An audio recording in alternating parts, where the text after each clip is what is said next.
இன்று நம் உலகநாயகனும் உதயபாரதியும் இந்த நிகழ்ச்சியில நாம பார்க்க போற படம் என்னன்னா உலகநாயகன் 21வது நடித்த ஆயிரத்தில் ஒருத்தி. இந்த ஆயிரத்தில் ஒருத்தி படம் மார்ச் மாசம் 14ஆம் தேதி 1975 ஆண்டு ரிலீஸ் ஆயிருக்கு. இந்த படத்தை KRG பிக்சர்ஸ் ப்ரொடியூஸ் பண்ணிருக்காங்க. எஸ் ஜெகதீஷன் டைரக்ட் பண்ணிருக்காரு. வி குமார் இசையமைச்சிருக்காரு. இந்த படத்துல நடிச்ச நடிகர்கள் யாருன்னு பாத்தீங்கன்னா KR விஜயா நடிச்சிருக்காங்க. அவங்க தான் இந்த படத்துல ஒரு லீட் ரோல். இது ஒரு ஹீரோயின் ஓரியன்டட் சப்ஜெக்ட் அப்படின்னு சொல்லலாம். அவங்களோட சேர்ந்து சுஜாதா நடிச்சிருக்காங்க. கே பாலாஜி நடிச்சிருக்காரு. அதுக்கப்புறமா ஸ்ரீகாந்த் நடிச்சிருக்காரு. இவங்களோட சேர்ந்து கமலஹாசன் சார் நடிச்சிருக்காரு. அவருக்கு ஜோடியா ஜெயசுதா நடிச்சிருக்காங்க. இந்த ஆயிரத்தில் ஒருத்தி படத்துல மொத்தம் 4 பேர் இருக்கு. அதாவது பாத்தீங்கன்னா KR விஜயா மேடம்க்கு கே பாலாஜி அவர்கள் ஜோடியா இருக்காங்க. அதுக்கப்புறம் பாத்தீங்கன்னா சுஜாதா மேடம்க்கு ஸ்ரீகாந்த் அவர்கள் ஜோடியா இருக்காரு. கமலஹாசன் சாருக்கு ஜெயசுதா மேம் ஜோடியா இருக்காங்க. அதுக்கப்புறம் பாத்தீங்கன்னா அல்டிமேட் பேர் நம்ம தேங்காய் சீனிவாசனும் மனோரமாவும். சோ இப்படி 4 பேர் கொண்ட படமா இந்த ஆயிரத்தில் ஒருத்தி இருக்கு. இந்த ஆயிரத்தில் ஒருத்தி ஒரு female oriented subject. Kamal sir பாத்தீங்கன்னா அதிகமான ஃபீமேல் ஓரியன்டட் சப்ஜெக்ட்ல நடிச்ச நடிகர் அப்படின்னு நான் சொல்லுவேன். எல்லா நடிகருக்கும் ஒரு ஈகோ இருக்கும். அதாவது தான் கேரக்டர் தான் ஸ்ட்ராங்கா இருக்கணும். ஆனா அப்படி இல்லாத ஒரு கேரக்டர் யாருன்னா நம்ம உலகநாயகன் தான் அப்படிங்கறத ப்ரூவ் பண்ண படம் இந்த ஆயிரத்தில் ஒருத்தி.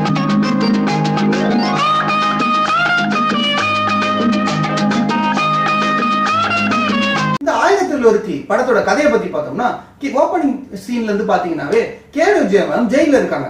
அவங்க ஜெயில எதுக்கு இருக்காங்க அப்படின்னு பாத்தீங்கன்னா அவங்க தங்கச்சி யாரோ ரேப் பண்ணிட்டாங்க. அந்த ரேப் பண்ண அந்த குற்றவாளியை போயிட்டு இவங்க தண்டிக்கணும்னு போகும்போது பார்த்தா அவர் ஏற்கனவே கொலைப்பட்டிருக்காரு.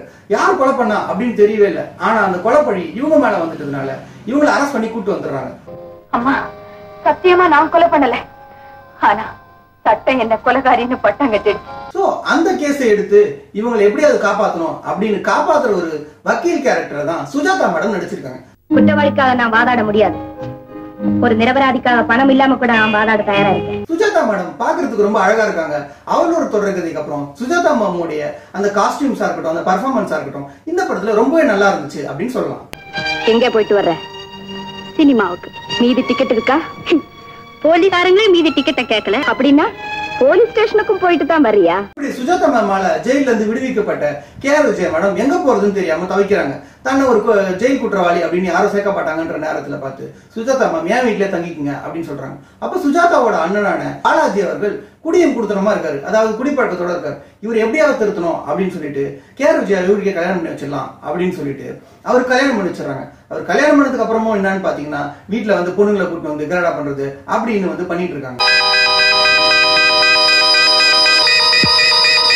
இதுல சுஜாதா மேம் ஒரு தங்கச்சி இருக்காங்க. அந்த தங்கச்சி யாருன்னா ஜெயசுதா மேடம். பொம்பளைங்க அதிக நேரம் தூங்க கூடாது. காலை தூக்கம் கழுத்தை பெருக்கும், பகல் தூக்கம் இடுப்ப பெருக்கும், சாயந்திர தூக்கம் மை காட் வேண்டாங்கா. ஜெயசுதா மேடம்க்கு ஒரு லவர் இருக்காங்க. அவர் யாருன்னு பாத்தீங்கன்னா அவர் தான் உலகநாயகன் கமலஹாசன். அவங்க 2 பேரோட பேரு ரொம்ப கியூட்டா இருக்கு. ஆல்ரெடி ஒரு 5-6 படம் நினைக்கிறேன், லிஸ்ட் எடுக்கல, அப்புறமா சொல்றேன். ஜெயசுதா மேடமும் கமல் சாரும் வந்து பாத்தீங்கன்னா ஒரு அல்டிமேட் காம்போ அப்படின்னு சொல்லலாம். ஒரு நாள் கூட உங்களை பார்க்காம என்னால இருக்கவே முடியாது. இன்னைக்கும் காலேஜுக்கு மட்டுமா? 2 பேருடைய கெமிஸ்ட்ரி வந்து அவ்வளவு நல்லா இருக்கு. அது இந்த படத்துலயும் ரொம்ப நல்லா இருந்துச்சுன்னு சொல்லலாம். இப்படி திருட்டுத்தனமா சந்திக்கிறது எவ்வளவு சந்தோஷமா இருக்கு தெரியுமா?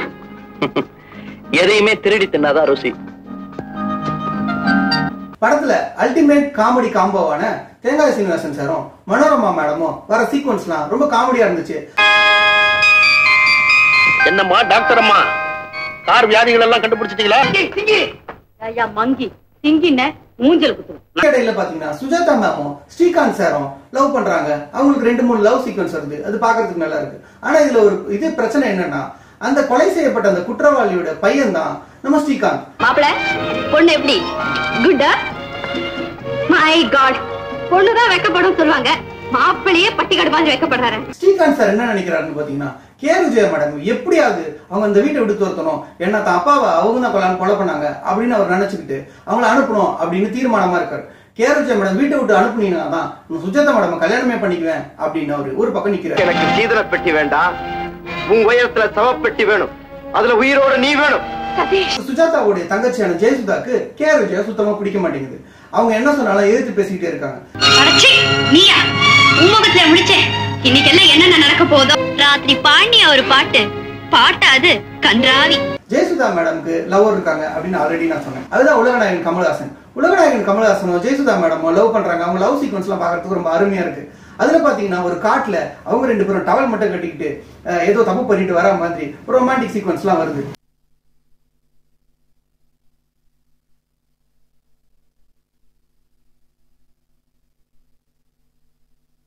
இப்படி ஜெயசுதா மேடமும் கமல் சாரும் க்ளோஸா இருந்தது அவங்க வீட்டுக்கு தெரிஞ்சு போகுது. அப்போ சுஜாதா மேடம் என்ன பண்றாங்க, யார் அந்த பையன் அப்படின்னு ஆர்கியூமெண்ட் போகுது. அந்த நேரமா பார்த்து கேஆர் விஜயா, யார் அந்த பையன், நானே போய் பார்த்து அவன் பேசுறேன் அப்படின்னு சொல்லிட்டு கமல் சாரை பார்த்து கேஆர் விஜயா மேடம் பேசுறாங்க. பேசும்போது அவர் என்ன சொல்றாருன்னா, நான் கல்யாணம் எல்லாம் பண்ணிக்க மாட்டேன். எனக்கு ஒண்ணுமே புரியலையே. சுதா கர்ப்பமாயிட்டா.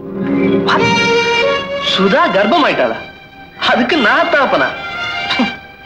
அதெல்லாம் வேணாம், எனக்கு நான் லவ் எல்லாம் பண்ணல அப்படின்ற மாதிரி அவர் எஸ்கேப் ஆக ட்ரை பண்றாரு. சுதா எத்தனையோ பாய் ஃப்ரெண்ட்ஸோட பழகுறா, அதுல நானும் ஒருத்தன். அந்த நேரம் பார்த்து கமல் சாரோட முதுகுல ஒரு தழும்பு இருக்கு. அந்த தழும்பை அவங்க நோட் பண்ணிடுறாங்க. அந்த தழும்பு ஏற்கனவே இவங்க கொலை பண்றதுக்கு போனாங்க பாத்தீங்களா, அந்த இடத்துல தப்பிச்சு ஓடின ஒருத்தன் முதுகுல இவங்க பார்த்திருப்பாங்க. மேடம் நின்னு பேச எனக்கு நேரம் இல்ல. I have an appointment at 11:30. அப்போ கேஆர் விஜயா மேடம் என்ன நினைக்கிறாங்க, நீ தானே அவரை கொலை பண்ண, கொலை பண்ணதுக்காக நான் பழி அனுபவிச்சுட்டு நான் ஜெயிலுக்கு போயிட்டு வரேன் அப்படின்னு ஆர்கியூமெண்ட் ஆகுது. அந்த ஆர்கியூமெண்ட் பெருசாகுது. பிரச்சனைகள் இப்படி பெருசா போயிட்டே இருக்கு. போலீஸ் தேடிக்கிட்டு இருக்கிற உண்மையான குற்றவாளி நீ இல்ல.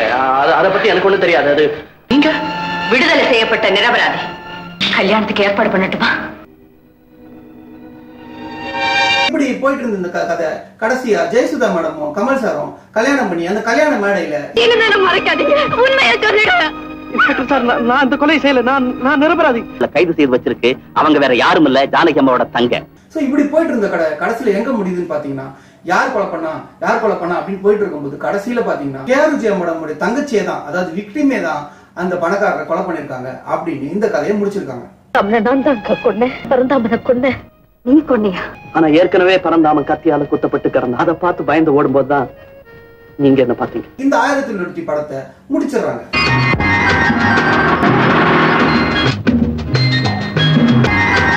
படத்துல எல்லாருமே நல்லா நடிச்சிருக்காங்க அப்படின்னு சொல்லலாம். யாருமே ரொம்ப ஜாஸ்தியாவும் கம்மியாவும் நடிக்கல அப்படின்ற மாதிரி தான் சொல்லணும். இல்ல, மனசுக்கு பிடிச்சவளை தேர்ந்தெடுக்கும் போதும் மயக்கத்திலேயே பாக்கணும்னு கேக்குறேன். நீங்க சொல்லுங்க, நீங்க இந்த வீட்டுக்கு மருமகள் ஆகணும். கேஆர் விஜயா மேடமுடைய கேரக்டருக்கு தான் பயங்கரமான ஸ்கோப் இருக்கு. அவங்களுடைய பர்ஃபார்மன்ஸ் எல்லாமே நல்லா இருக்கு, ரொம்ப லைவா இருக்கு.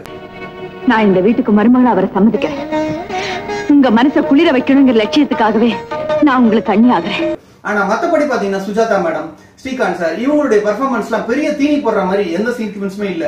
சுஜாதா மேம்லாம் தூக்கி சாப்பிடுற அளவுக்கு நடிக்கிற நடிகை. ஆனா அவங்களுக்கு எல்லாம் ஒரு சின்ன ரோல் தான் கொடுத்திருக்காங்க அப்படின்னு நான் சொல்வேன். கமல் சாருமே பெரிய அளவுல அவருக்கான ஸ்கோப் இந்த அளவுக்கு கிடையாது. ஒரு அப்பாவி பெண்ணோட பலவீனத்தை பயன்படுத்திக்கிட்டு அவளை தூக்கி எறிஞ்சலாம் நினைக்காதீங்க.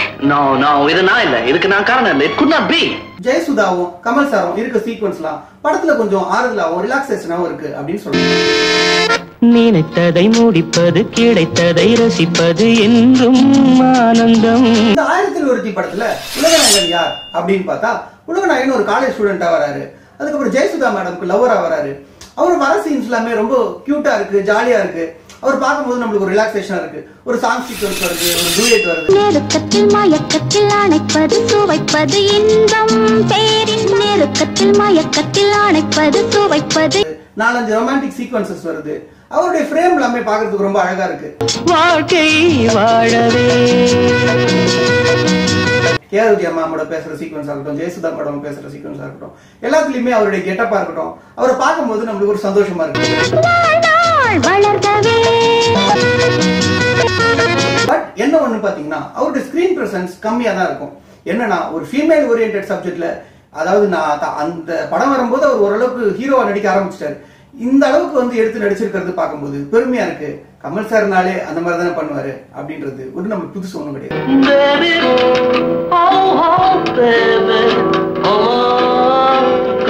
ஓவராலா இந்த படத்தை பத்தி பார்த்தோம்னா, 1001 அப்படிங்கிற இந்த படத்துடைய லைனுக்கு ஏத்த மாதிரி ஒரு 1000 பொண்ணுங்க இருக்கும் போது அதுல ஒரு பொண்ணு மட்டும் எப்படி தனித்துவமா இருக்காங்க அப்படின்றத மென்ஷன் பண்ற மாதிரி ஒரு படமா தான் இது இருக்கு. கிளாராக்கள் பிறக்கலாம் ஆனா 1000ல ஒருத்தியா ஜானகியா இருக்க முடியுமா? ஒரு female oriented subject K R Vijaya madam உடைய கேரக்டருக்காகவும் இந்த பர்ஃபார்மன்ஸ்க்காகவும் இந்த படத்தை நம்ம பார்க்கலாம். ஒரு ஆவரேஜான படம். உலக நாயகனை பார்க்கணும், ஒரு 4-5 சீக்வன்ஸ்ல அவர் வராரு அப்படின்றத நினைச்சு நம்ம பார்க்கணும்னு நினைச்சாலும் இந்த படத்தை நம்ம பார்க்கலாம். Well, I don't understand. என்ன பாவத்துக்காக நான் அவளை ஏத்துக்கணும்? முடியாது. It's impossible. இத்துடன் இந்த உலக நாயகனும் உதயபாரதியும் இந்த நிகழ்ச்சி உலகநாயகனின் 21வது படமான 1000ல் ஒருத்தி படத்தில் நிறைவடைந்து உலகநாயகனின் 22வது படமுமான தேன் சிந்துதே வானம் படத்தில் தொடரும். நன்றி, வணக்கம்.